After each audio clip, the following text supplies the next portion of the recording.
Opa, GP, aqui é a Gabi e hoje eu tô aqui para compartilhar com vocês o livro de Salmos, o capítulo 60 até o 66. Vai ser um pouquinho extenso, mas continua firme comigo até o final. O capítulo 60 é um salmo que foi escrito por Davi após uma derrota militar. Ele reconhece que foi Deus que permitiu aquele momento difícil, mas ainda assim ele clama por restauração. E ele declara: dai-nos auxílio na angústia, pois vão ao socorro do homem. E muitas vezes a gente pensa que está perdendo batalhas em muitas áreas da nossa vida, mas Deus ele não nos rejeita. Ele usa esses momentos de derrota para nos ensinar a depender de Deus. E a vitória verdadeira vem quando nós reconhecemos que só Ele pode nos restaurar. O capítulo 61, Davi começa com um clamor do fundo do coração. Desde os confins da terra, clamo a ti, com o coração abatido. Leva-me para a rocha que é mais alta do que eu. Ele se sente frágil, mas sabe exatamente onde buscar força. Aqui, em meio à ansiedade, medo e solidão, Davi ele vê que Deus é a rocha segura que ele tem.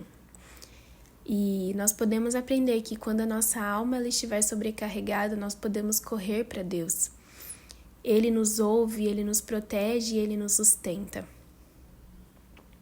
O capítulo 62 é um salmo de total confiança. Davi, ele repete 2 vezes: somente em Deus, ó minha alma, espera silenciosa. Ele reconhece que pessoas e riquezas são passageiras, mas Deus é eterno. E aqui a gente pode aprender que esperar em Deus exige muita maturidade de nós. É escolher confiar mesmo quando nós não vemos respostas rápidas. Não é fácil quando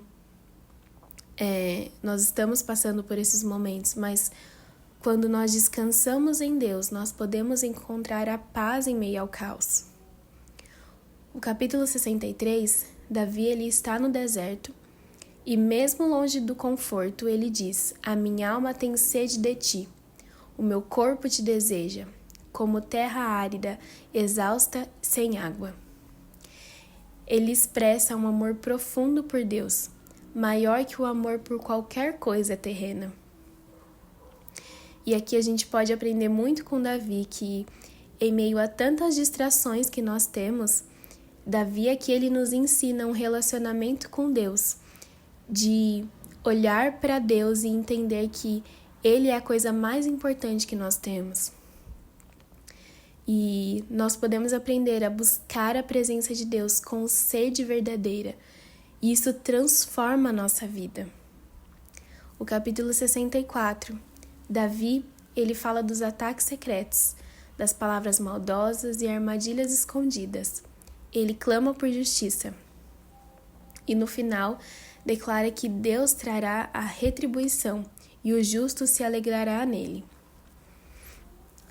Aqui nós podemos aprender nesse capítulo que quando nós enfrentamos justiças, críticas, fofocas, Deus ele nos vê. Ele é o justo juiz. E nós não precisamos revidar, precisamos confiar que Ele vai agir no tempo certo. O capítulo 65 é um capítulo de gratidão. É um salmo que celebra a bondade de Deus. Fala do perdão, da natureza, das colheitas e da provisão. Davi exalta a Deus que coroa o ano com a tua bondade e faz transbordar os campos. Deus ele é um pai cuidadoso que se revela até nos detalhes da natureza. E quando nós aprendemos a enxergar a mão de Deus em tudo, o nosso coração ele transborda de gratidão. E o capítulo 66, esse salmo ele convida todas as nações a louvar a Deus. O salmista fala dos livramentos, das provações que passaram e de como Deus o sustentou. No fim, ele testemunha que orou e Deus ouviu. E aqui nós podemos aprender que cada um de nós temos uma história para contar. né? Uma história do que Deus fez por nós, do que Deus já fez, do que Deus ainda fará por nós. E nós não podemos esconder esses feitos, né? O nosso testemunho, ele pode fortalecer a fé de alguém. E nós podemos falar das nossas orações que foram respondidas, das nossas lutas que foram vencidas e que com isso nós podemos aprender a depender do Senhor. E nós precisamos renovar a nossa mente, que quando nós fazemos isso, nós exaltamos o nome de Deus. Eu quero orar com você para finalizar. Senhor, muito obrigada, porque a Tua palavra é viva e ela fala aos nossos corações. Nos ensina a confiar em Ti, Deus, mesmo diante das derrotas. Nos ensina, Deus, a buscar refúgio, Deus, em meio à dor. Nos ensina, Deus, a descansar no Teu tempo e desejar, Senhor Jesus, a Tua presença acima de tudo. Ensina, Jesus, a crermos, Deus, que Tu és justo e bom, que cuida de cada detalhe da nossa vida e que ouve as nossas orações. Eu peço, Senhor Jesus, a mim e a todos os que estão ouvindo, Deus, um coração grato, cheio de gratidão para que possa transbordar na vida de outras pessoas. Eu oro, Senhor Jesus, para que nós possamos viver esses salmos na prática, Senhor, confiando, adorando e testemunhando, Jesus, aquilo que o Senhor fez por nós. Obrigada, Jesus. Amém.